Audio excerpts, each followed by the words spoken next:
अर्थ संग्रह। अर्थ संग्रह ग्रंथ में पेज नंबर 100 और 100 के ऊपर पुष्पिका नंबर है 28, उसके अंतर्गत विचार करेंगे। तो पढ़ते हैं, इदं च स्थानादितः बलवत्,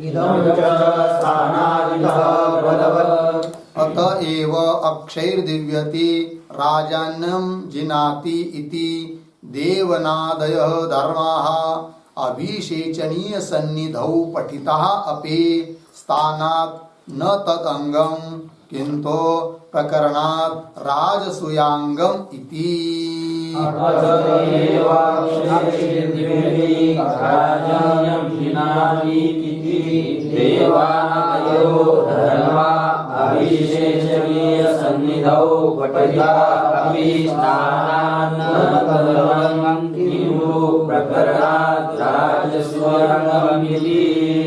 ठीक है, चला। तो विचार किया कल तक हम लोगों ने प्रकरण प्रमाण का, ठीक है। विनियोग विधि के लिए सहकारीभूत जो 6 प्रमाण बताए थे, श्रुति, लिंग, वाक्य, प्रकरण, स्थान और समाख्या। तो श्रुति, लिंग, वाक्य और प्रकरण, इनका विवेचन हुआ। उसमें प्रकरण प्रमाण की भी व्याख्या की, उसके विभाग किए, उदाहरण दे दिया।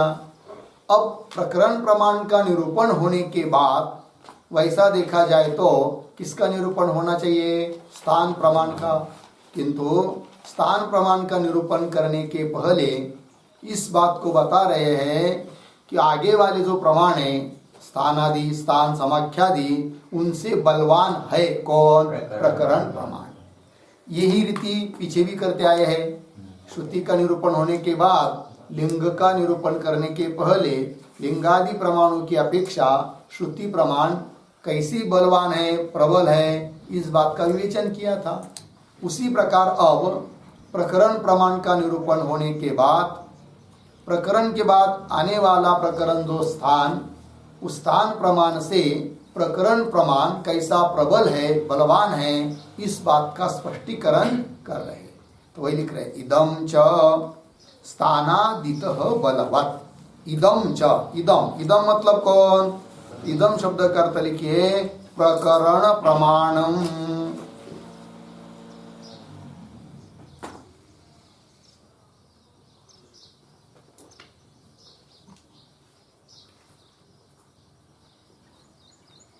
ठीक है जी।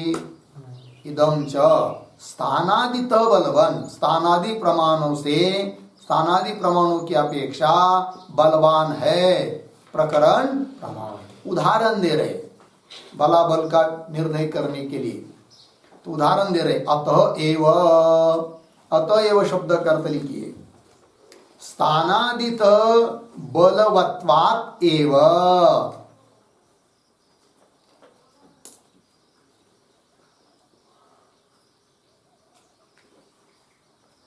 स्थानादितः बलवत्वात् एव।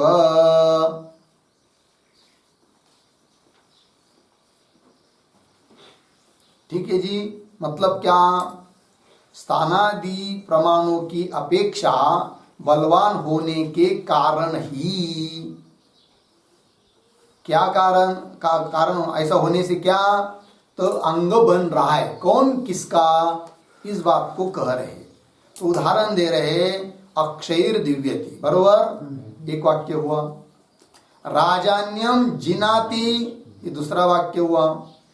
इन दो वाक्यों के द्वारा दो कर्मों का विधान किया हुआ है और वो अंग है। अब किसका अंग है ये प्रश्न है। तो आगे बढ़ते हैं। अक्षैर दिव्यति राजान्यम जिनति इति देवनादयः धर्माः। देवनादय कहीं पर उसको कहते विदेवनादयः धर्माः। देवनादि धर्म बोलिए अथवा विदेवनादि धर्म बोलिए, जो कि इन वाक्यों के द्वारा कहे गए हैं। कौन वाक्य? पहला वाक्य है अक्षैर दिव्यति। अक्षैर दिव्यति का अर्थ होता है पासों से जुआ खेलता है। अक्ष कहते पासे, जुगार खेलने के लिए पासे होते हैं ना, उसका नाम क्या है? अक्षय। देखा है कभी? देखा है टीवी में? देखा है ना? चलिए, हमने तो नहीं देखा कैसे होते पता नहीं, काली पीली वो क्या होते पता नहीं। अक्षय पासे है कि नहीं? खेल है एक प्रकार का। तो इससे क्या अर्थ है इसका? अक्षैर दिव्यति, अक्षैर देवनम अर्थात द्युत खेलनम है कि नहीं? इसके द्वारा क्या कौन सा कर्म बताया है? द्युत खेलना। अक्षैर दिवनम किंवा द्युत खेलनम। ठीक है जी, याला म्हणायचं काय जी? देवनादि धर्म, देवनादि क्रिया। और राजान्यम जिनाति, इसका अर्थ है राजा को जीतता है। ठीक है ना जी? राजा को जीतता है। ये क्रिया रूप अंग हुए दो, जुआ खेलना और राजा को जीतना। अभी अंग है किसके? तो कह रहे आगे अक्षैर दिव्यति राजान्यम जिनाति इति देवनादय धर्म अभिषेचनीय सन्निधौ पठिता अपि स्थानात न। स्थानात शब्द आया ना, स्थानात। स्थानात का अर्थ है स्थान प्रमाणात।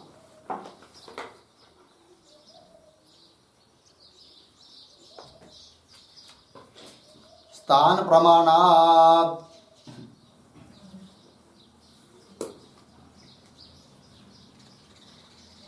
ठीक है जी। स्थान प्रमाणात न तदंगम, तदंगम तद हाँ अभिषेचनीय अंगम न। अभिषेचनीय का अंग नहीं है, तद शब्द का अर्थ लिखा अभिषेचनीय, न तदंगम किंतु प्रकरणात। प्रकरणात मतलब प्रकरण प्रमाण से राजसूयांगम, राजसूय का अंग है। कौन? अक्षैर दिव्यति राजान्यम जिनाति, ये अंग है। दो क्रिया है, ये दो क्रिया रूप अंग किसके अंग है ये विचार हो रहा है अभी। तो दो है यहां पर। ये क्या है? राजसूय याग और एक है अभिषेचनीय, ये भी एक कर्म विशेष है। ठीक है, इष्टि है। तो अभिषेचनीय के अंग हैं कौन? द्युत खेलन देवनादि धर्म। क्यों? वहां राजसूय के अंग है, ये विचार करना है। तो राजसूय एक याग है। ठीक है ना जी? क्या है जी? याग है। और उस याग का विधायक सूत्र है। सूत्र को, सूत्र मतलब वाक्य को लिख लीजिए आप। राजा राजसूयेन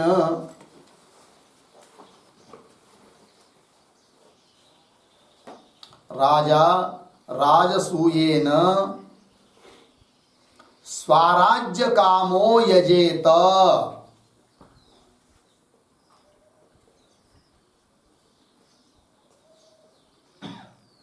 राजा राजसूयेन स्वराज्य कामो यजेत।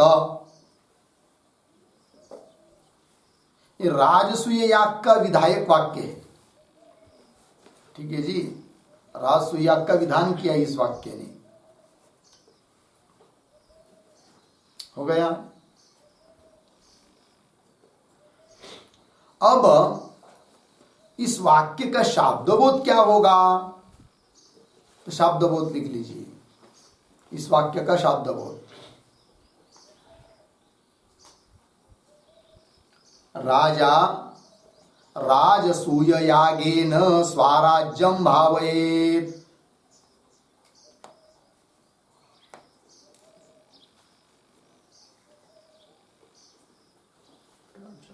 राजा राजसूय यागेन स्वराज्यम भावयेत।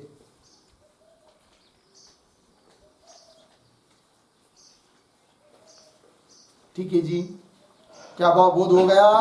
राजा राजसूय याग के द्वारा, राजसूय क्या है? याग का नाम है। राजसूय याग के द्वारा राजा क्या करे? स्वराज्य को प्राप्त करे। ठीक है ना? भावयेत, तो भावयेत में भी आख्यात है कि नहीं? और आख्यात का वाच्य कौन होती है? भावना, है कि नहीं? तो भावना की तीन अंश, किम भावयेत, केन भावयेत, कथम भावयेत। तो किम भावयेत, स्वराज्यम भावयेत, है कि नहीं? आकांक्षा शांत हो गई। किम भावाकांक्षा, साध्याकांक्षा। दूसरी आकांक्षा होती है केन भावयेत। तो केन भावयेत, राजसूय यागेन भावयेत, कर्ण आकांक्षा भी शांत हो गई। अब तीसरी आकांक्षा होती है कथम भावयेत।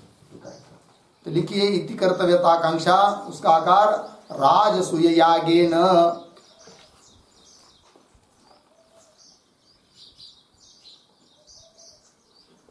राजसूय यागेन स्वराज्यम कथम भावयेत।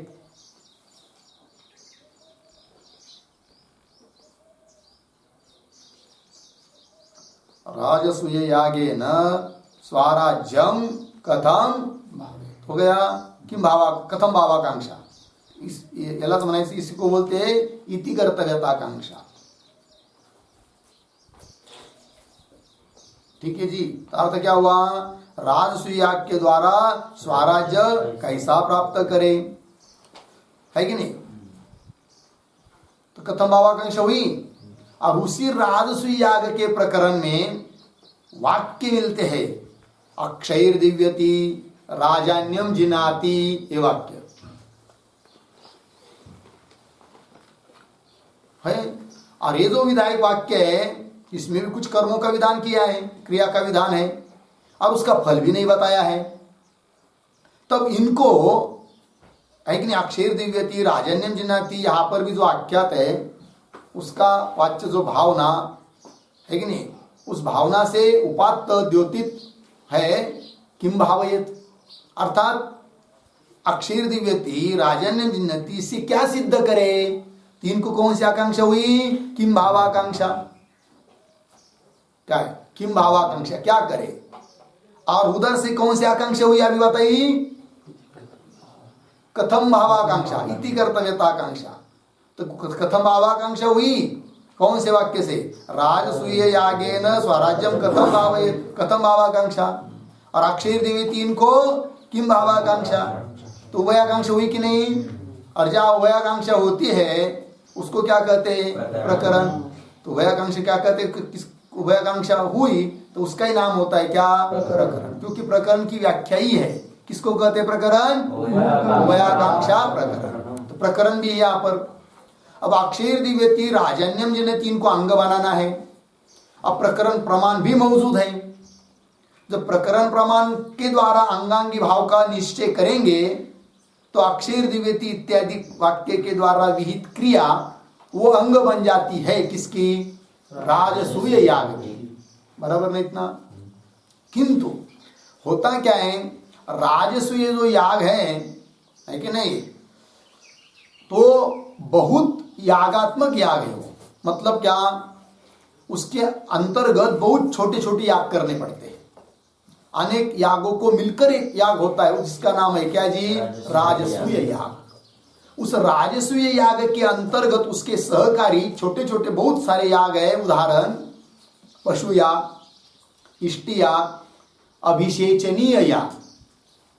ठीक है ना जी?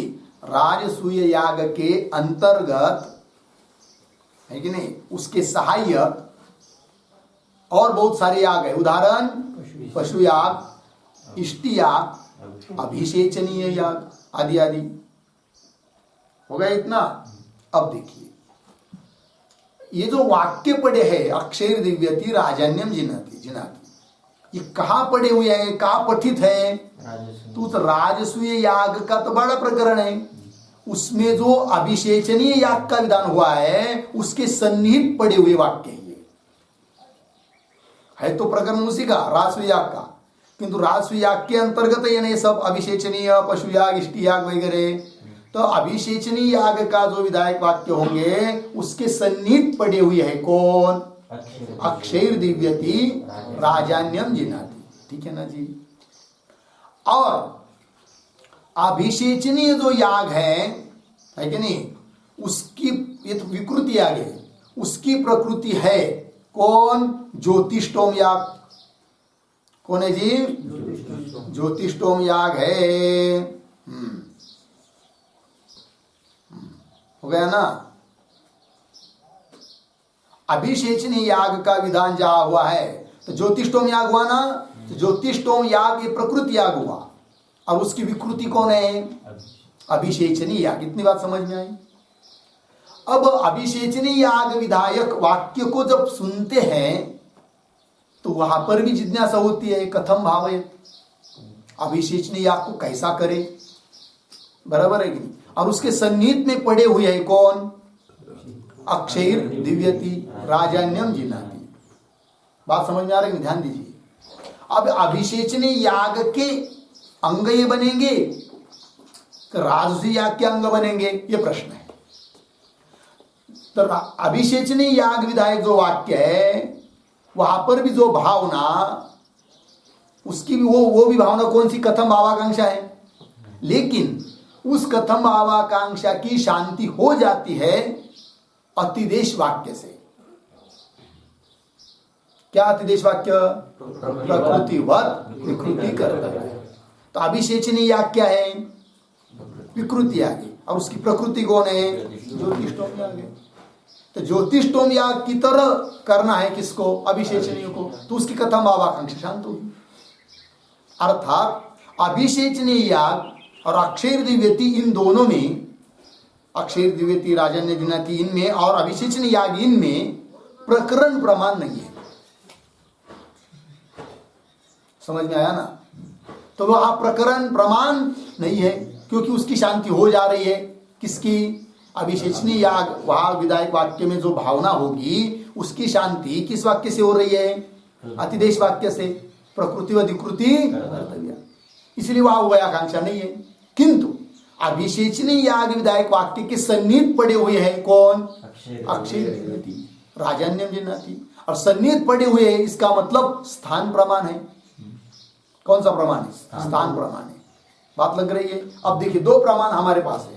स्थान प्रमाण से विचार करते हैं तो अक्षैर दिव्यति राजान्यम जिनाति ये अभिषेचनीय के अंग बनने जा रहे हैं, बराबर। और प्रकरण प्रमाण से लेंगे तो अक्षैर दिव्यति राजान्यम जिनाति ये अंग बन जाते हैं किसके? राजसूय याग के। अब प्रश्न आता है कि अंग किसके बनाने हैं। जब ऐसे दो प्रमाण उपस्थित हो जाते हैं तो बताया है क्या? पर की अपेक्षा पूर्व का प्रमाण क्या होता है? बलवान होता है, बरोबर है कि नहीं। आता स्थान प्रमाण की से पूर्व प्रमाण कौन है? प्रकरण है। तो प्रकरण प्रमाण क्या है जी? प्रबल है, बलवान है। इसलिए स्थान प्रमाण, क्योंकि स्थान प्रमाण के द्वारा जब अंगांगी भाव बनाना रहेगा, विनियोग करना रहेगा, तो स्थान प्रमाण को अपेक्षा करनी पड़ती किस किस की? प्रकरण की, वाक्य की, लिंग की और श्रुति की, इतनी की अपेक्षा करना पड़ती है। और प्रकरण प्रमाण के द्वारा यदि विनियोग करते हैं तो प्रकरण प्रमाण को अपेक्षा करनी पड़ती है किस किस की? वाक्य की, लिंग की और श्रुति की, तीन की अपेक्षा करनी पड़ती है कि नहीं। तो प्रबल कौन हुआ? प्रकरण प्रमाण। इसलिए यहां पर स्थान प्रमाण मौजूद होने पर भी स्थान प्रमाण के द्वारा विनियोग नहीं होगा, अपितु प्रकरण प्रमाण के द्वारा विनियोग होगा। लग गया जी। तो प्रकरण प्रमाण के द्वारा होगा, लगा ना। क्यों? प्रकरण प्रमाण बलवान होने के कारण हो गया। वही लिखा है पुस्तक में, देखिए।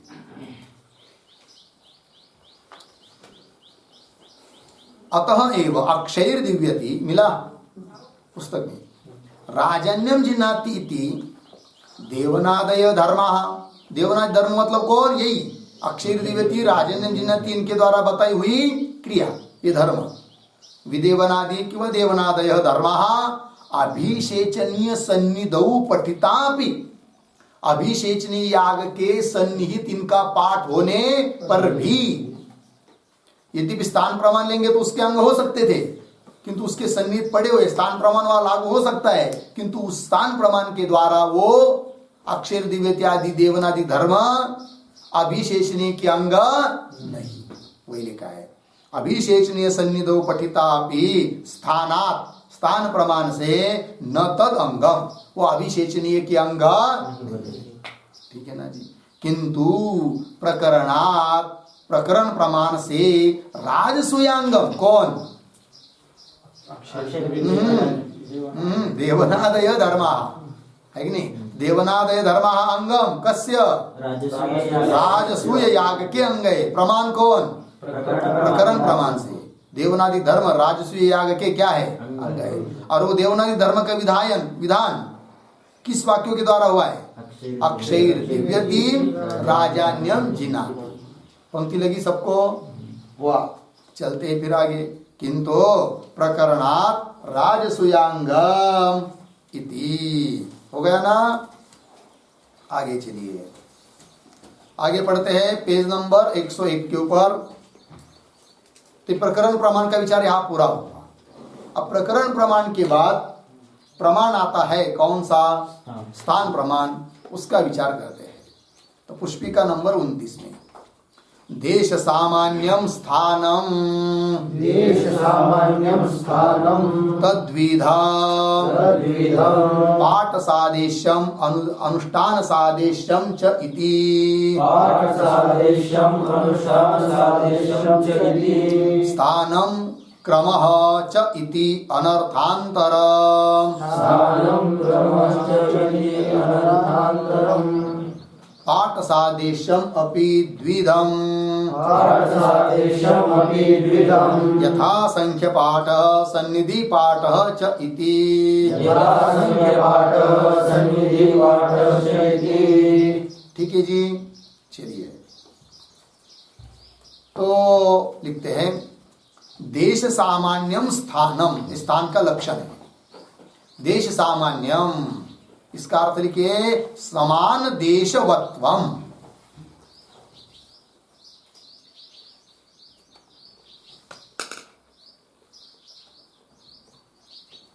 समान देशवत्वम,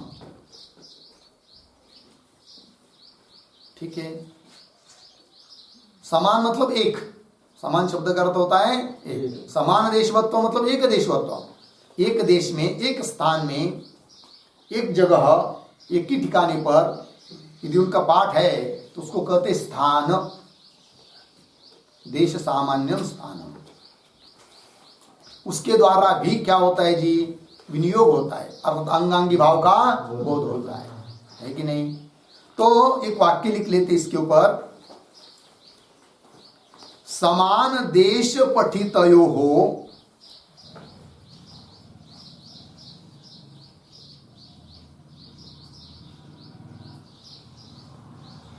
समान देश पठितयोः अंगांगी भाव योग्ययोः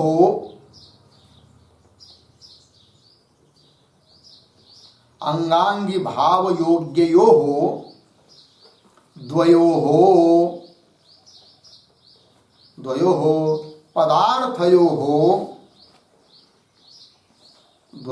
पदार्थयोः समान देश पठनात् एव,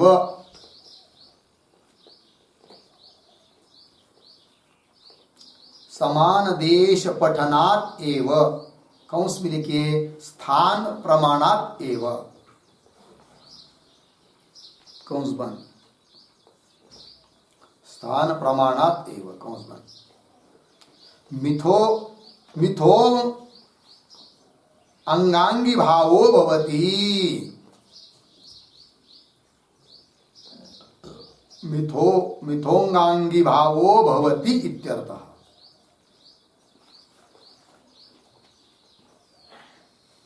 ठीक है जी। अर्थ देखिए भाई, समान देश पठितयो, समान देश में एक जगह पर उनका पाठ हुआ है और अंगांगी भाव होने की योग्यता भी उसमें है, तो उन दोनों का, दोनों पदार्थों का समान देश में पठित होने के कारण अर्थात स्थान प्रमाण से क्या होता है, अंगांगी भाव होता है। हो गया जी। अब देखिए, तो स्थान हो गया, तद्विदम, उस स्थान प्रमाण के दो भेद कर दिया, ठीक है ना जी। क्या कर दिया, दो विभाग कर दिया। तो उसके पहले और एक वाक्य लिख लेते हैं, समान देश येषाम,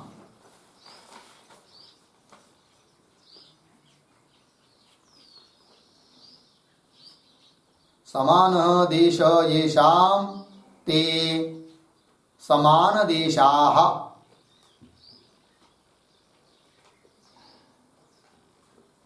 समान देश येषाम ते समान देशाः, सदेशाः वा,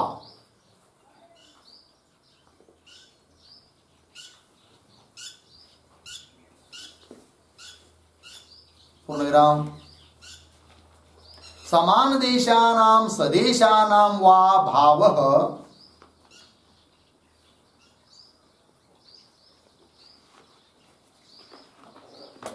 समान देशानां सदेशानां वा भावः समान देशत्वम्,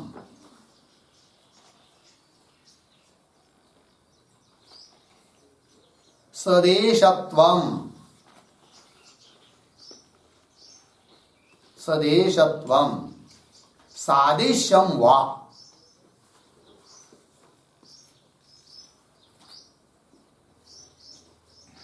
ठीक है जी। चलिए भाई, समान, समान शब्द का अर्थ होता है एक, समान, एक देश येषाम, एक देश है जिनका, समान देश है जिनका, उनको क्या कहेंगे, समान देशा किंवा सदेशा, ठीक है। और समान देशानाम सदेशानाम वा भाव, भाव में शब्द बन जाता है समान देशत्वम किंवा सदेशत्वम किंवा सादेश्यम, लगा जी अर्थ। अब देखिए आगे, तद्विदम, तद्विदम, तद्विदम स्थानम द्विदम, पाठ सादेश्यम, अनुष्ठान सादेश्यम, आया कि नहीं सादेश्यम शब्द।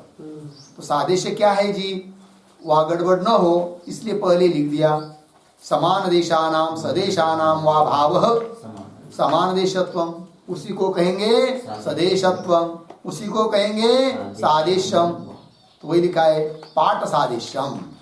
तो पाठ सादेश्य एक होता है और दूसरा है अनुष्ठान सादेश्य, अर्थात पाठ की दृष्टि से एक देश।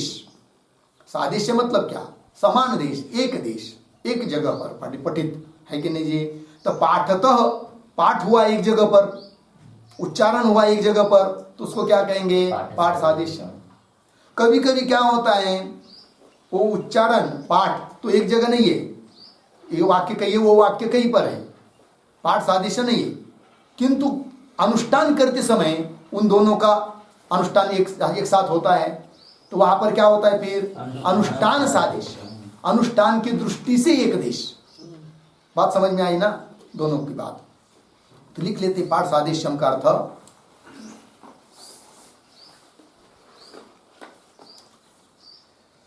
हाँ लिखा, पाठ सादेश्यम बराबर पाठ मात्रावगत समान देशवर्तित्वम,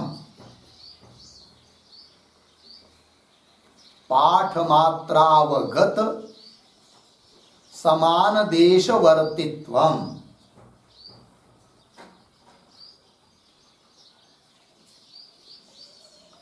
पाठ मात्रावगत समान देशवर्तित्वम होगा। क्या अर्थ है, पाठ मात्र से जाना जा रहा है कि नहीं, समान देश वर्तित्व की, समान एक देश में है करके पाठ उच्चारण हुआ है, लगा जी।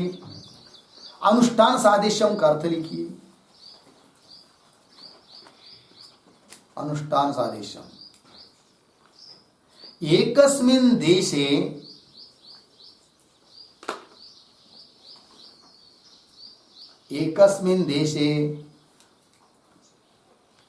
अनुष्ठेयत्वेन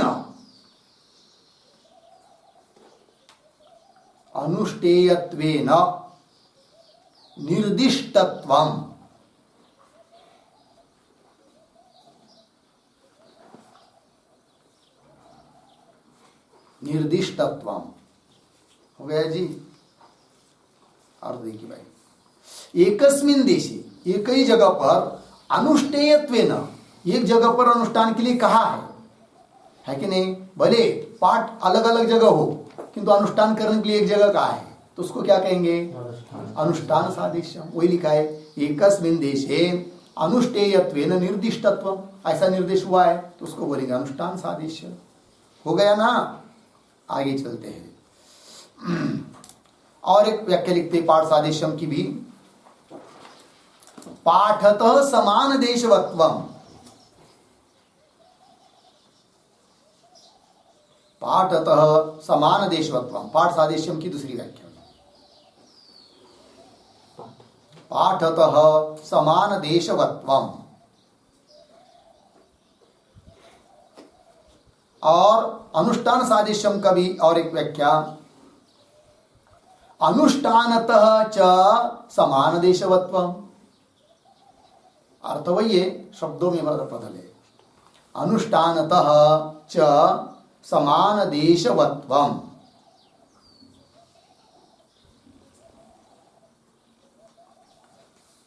अनुष्ठानतः च समान देशवत्वम। हो गया ना जी? वस्तु एक रहने पर भी उसको समझाने के तरीके अलग अलग होते हैं, तो अलग अलग लक्षण बन जाते हैं। ठीक है ना जी? जैसे किसी ने कह दिया क्या, अरे भाई देवदत्त है अपने आश्रम में, उसका परिचय बताओ, उसकी व्याख्या करो, लक्षण करो। तो किसने कह दिया, विचार किया कैसा बतावे, तो समझ लिया उसने उसके आंग में आज में लाल शर्ट देखा था, तो व्याख्या कर दिया किसी ने कि जितने यहाँ पर आज है लोग, उनमें लाल शर्ट वाला जो है उसी को कहेंगे क्या? देवदत्त। व्याख्या हो गई। दूसरे किसी ने व्याख्या कर दिया क्या, कि जिसकी सबसे लंबी शिखा है वो देवदत्त है कि नहीं? सभी में शिखा लंबी किसकी होती थी? देवदत्त की। उससे पता चल गया शिखा के कारण, समझ में आया। तीसरे ने कह दिया क्या, कि सबसे स्थूल जो होगा, इन 50 लोगों में सबसे स्थूल जो होगा वही है कौन? देवदत्त। अब व्यक्ति तो देवदत्त का ही ज्ञान कराना है, किंतु भाषा अलग अलग है। समझ में आया ना जी? तो लक्षण अलग अलग बन जाते हैं। हो गया?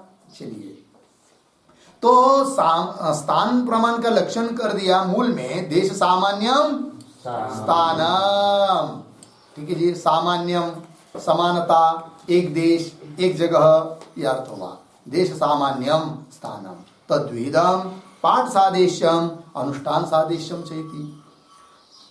अब जो स्थान का लक्षण क्या है, उसके लिए पर्यायवाची शब्द दे रहे हैं अभी ग्रंथकार। क्या लिख रहे देखिए, स्थानम क्रमः च इति अनर्थांतरम। हाँ जी, पंक्ति देखते जाइए, क्या लिखा है? स्थानम क्रमः च इति अनर्थांतरम। मतलब स्थान और क्रम ये पर्यायवाची शब्द है। स्थान को ही दूसरा शब्द दे दिया क्या? क्रम। तो शब्द दिया अनर्थांतरम। इसकी व्याख्या देखिए, अनर्थांतरम मतलब क्या होता है? अर्थांतरम न भवति इति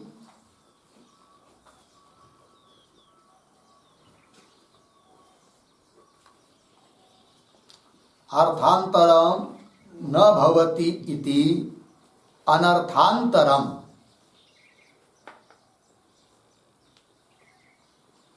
अनर्थांतरम बराबर पर्याय बराबर समानार्थकता।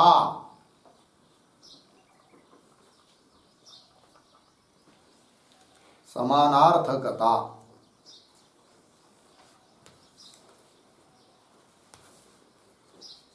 हो गया जी। अर्थ देखिए, दो शब्द है, अर्थांतर अनर्थांतर। ठीक है जी। अर्थांतर का मतलब होता क्या जी? अन्य अर्थ, है कि नहीं? जैसे घटपट, ये का अर्थ के शब्द है क्या? नहीं, घट का अर्थ अलग है, पट का अर्थ अलग है कि नहीं?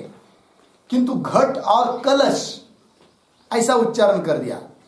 अब घट और कलश किंवा घट और कुंभ, इन दो शब्द या तीन शब्द, घट कुंभ कलश मडका, है कि नहीं? तीनों चार शब्द के अर्थ अलग अलग है क्या? नहीं। तो क्या हुए? अनर्थांतर, अर्थात पर्यायवाची शब्द हुआ कि नहीं? वही लिखा है, अर्थांतरम न भवति, अन्य अन्य अर्थ जहां नहीं है उसको बोलते अनर्थांतरम, अर्थात पर्याय, समानार्थकता। हो गया ना? तो स्थान शब्द के लिए स्थान प्रमाण है, उसके लिए अनर्थांतर अर्थात पर्यायवाची शब्द दिया। कौन सा? क्रम। मिला ना? वही स्थानम क्रमः च इति अनर्थांतरम। हो गया? आगे चलते हो गया ना इतना? पाठ सादृश्यमपि द्विधम। अब वो दो भेद किए, उसमें पाठ सादृश्य भी दो प्रकार का बता रहे है कि नहीं? तो द्विधम, द्विधम अर्थ द्विप्रकारम, दो प्रकार वाला है पाठ सादृश्य भी। वो कौन से दो प्रकार है? आगे दे रहे, यथा संख्य पाठ सन्निधि पाठ च इति। हो गया जी? यथा संख्य पाठ सन्निधि पाठ। यथा संख्य पाठ का मतलब क्या होता है? उसका अर्थ लिखिए, संख्याम अनतिक्रम्य,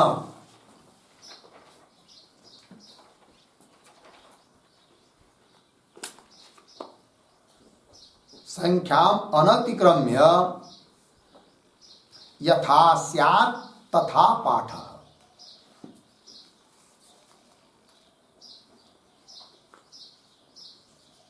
संख्याम अनतिक्रम्य यथा स्यात् तथा पाठ।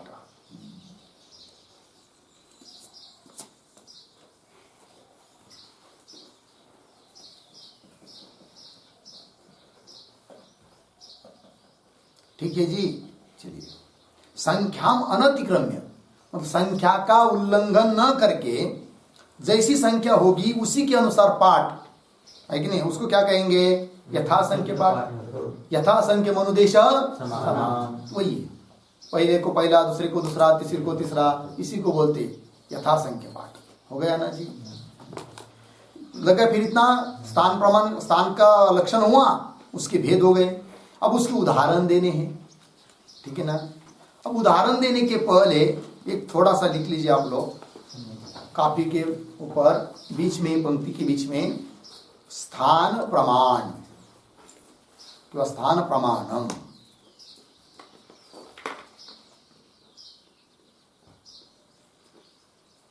ये नक्काशा निकालेंगे तो उसके उदाहरण जल्दी से समझ में आ जाएंगे। हो गया ना जी? उसके दो भेद दिखाएंगे, एक होता है पाठ सादृश्य और दूसरा पॉइंट में अनुष्ठान सादृश्य।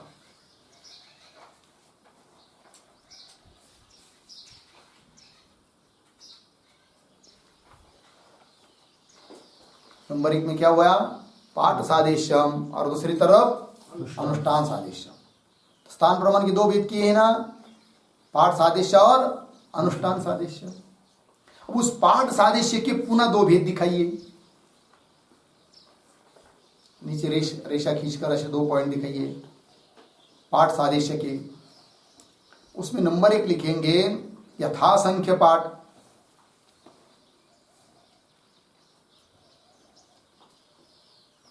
और नंबर 2 में लिखेंगे सन्निधि पाठ।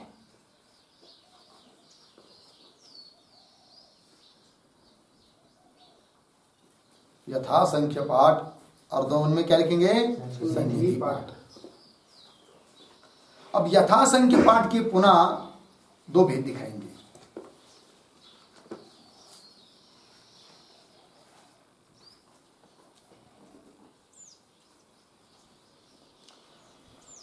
प्रधानभूत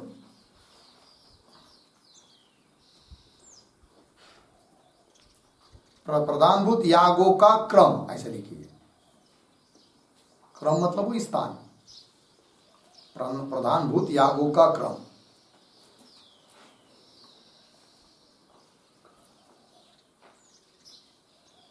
और इधर दूसरी तरफ लिखेंगे अंगभूत मंत्रों का क्रम, अंगभूत मंत्रों का क्रम।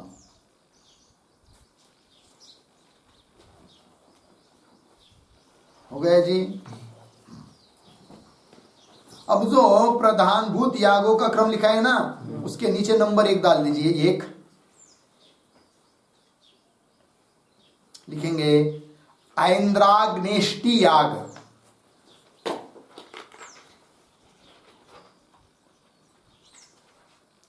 ऐन्द्राग्नेष्टि याग।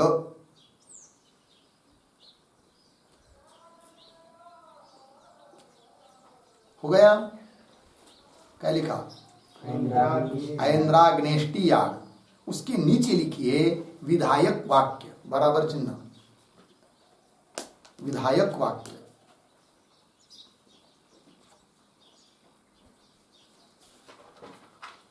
है ना, लिखा ना विधायक वाक्य, बराबर चिन्ह देकर ऐन्द्राग्न्यमेकादेश कपालम, ऐन्द्राग्न्य मेकादश कपालम निर्वपेत, एकादश कपालम निर्वपेत।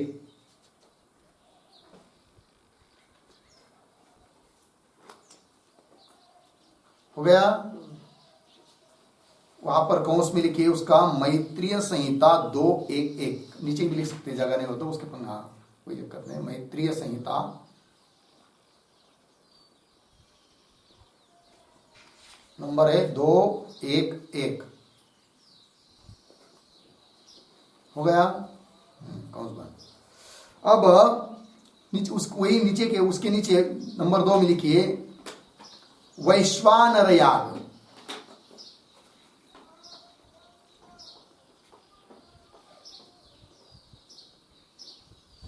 वैश्वानर याग। उसके नीचे लिखिए विधायक वाक्य।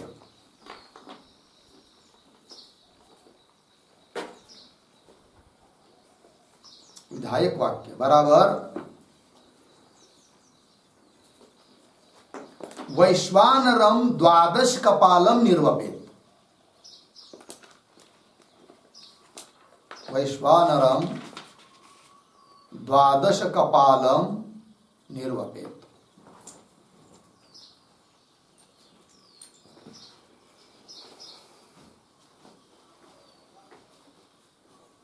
हो गया। उसका संख्या मैत्रीय संहिता 2:1:2, 2:1:2।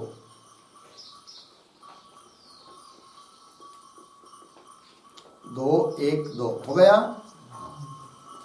अब यथा संख्या पाठ के 2 विभाग किए ना हम लोगों ने। कौन कौन? प्रधानभूत यागों का क्रम और उधर अंगभूत मंत्रों का क्रम। तो उसके नीचे लिखिए 1 नंबर में ऐन्द्राग्निष्ट याग है ना, इधर उसकी उसी लाइन में आना चाहिए। और किसके नीचे? अंगों का क्रम लिखा है ना, उसके नीचे। नहीं समझ में आया?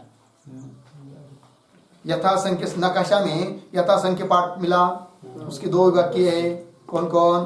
प्रधान यागों का क्रम। उसके नीचे क्या लिखा है? ऐन्द्राग्निष्ट याग। उसी लाइन में आगे लिखना है, किंतु किसके नीचे आना चाहिए? सन्निधि पाठ के नहीं, अंगभूत मंत्रों का क्रम है ना, उसके नीचे हुआ। उसके नीचे और किसके आगे? ऐन्द्राग्निष्ट याग के आगे। नंबर 1 इंद्राग्नि रोचना दिवह मंत्र है। इंद्राग्नि रोचना दिवह। हो गया। अब उसके नीचे 2 नंबर, किंतु वैश्वानर याग की जो पंक्ति है ना, उस पंक्ति के सामने, उसी पंक्ति में, वैश्वानर याग की पंक्ति में 2 नंबर वैश्वानरो जी जनत। वैश्वानरो पुनः अवग्रह जी जनत, अजी जनत असं आहे ते। वैश्वानरो जी जनत। हो गया ना इतना? अब देखिए तो क्या हुआ है, मैत्रीय संहिता में यागों का विधान किया है। उदाहरण ऐन्द्राग्निष्ट याग, वैश्वानर याग, इन यागों का विधान किया है। और तुरंत मंत्र देने चाहिए थे, किंतु मंत्र बाद में दिए हैं। अब वो मंत्र क्या दिए हैं? इंद्राग्नि रोचनादिव वैश्वानरो जीजनात्। हो गया ना जी। अब प्रश्न उपस्थित होता है कि ये तो मंत्र बहुत सारे हैं, ये 2 दिखाया आपने, और भी हो सकते हैं, वहां याग भी 2 दिखाया। अब ये कौन से याग का अंग कौन सा मंत्र है, कैसा जाने? उसके पास में तो है नहीं पड़ा हुआ। पहले याग याग शब्द दिया, फिर मंत्रों का उल्लेख किया। अब कौन से याग के लिए कौन सा मंत्र, तो वहां पर फिर प्रमाण लग जाता है। कौन सा? यथासंख्य पाठ। कौन सा जी? यथासंख्य पाठ। यथासंख्य मनुदेश समान, उसके अनुसार। तो पहले याग के लिए पहला मंत्र, तो इंद्राग्निष्ट याग के लिए कौन सा मंत्र हो जाएगा? इंद्राग्नि रोचनादिव। कौन से प्रमाण के आधार पर? यथासंख्य पाठ रूप स्थान प्रमाण के आधार पर। हो गया जी। और वैश्वानर याग का अंग हो जाएगा मंत्र कौन सा? वैश्वानर अजीजन, है कि नहीं? अंग बन जाएगा। किसके आधार पर? यथासंख्य, है कि नहीं? यथासंख्य पाठ रूप जो स्थान प्रमाण, उसके आधार पर ये उसके उदाहरण बन जाएंगे। ठीक है जी। इतना समझ में आ जाएगा, तो उसके बाद फिर उदाहरण देंगे सन्निधि पाठ का, है कि नहीं? फिर उसके बाद उदाहरण देंगे किसका? नकाशा में देखेंगे तो समझ में आएगा। नकाशा दिया है ना अभी? यथासंख्य पाठ के उदाहरण लिख के दिया ना, यथासंख्य पाठ के उदाहरण समझ में आ जाएंगे। तो उसके बाद कौन? सन्निधि पाठ के उदाहरण आएंगे। फिर उसके बाद अनुष्ठान सादेश के उदाहरण आएंगे। ठीक है ना? तो पहले इसको समझ लेते, यथासंख्य पाठ के उदाहरण को। अब जो पुस्तक में पंक्तिशा पढ़ेंगे तो सरल समझ में आएगा नकाशा होने के बाद। लेकिन समय हो चुका है, ये पूरा भी नहीं होगा, तो कल करके चलेगा। इतना समझ में आया? ठीक है। ओम पूर्णमदः पूर्णमिदं पूर्णात् पूर्णमुदच्यते पूर्णस्य पूर्णमादाय पूर्णमेवावशिष्यते। ओम शांति शांति शांति।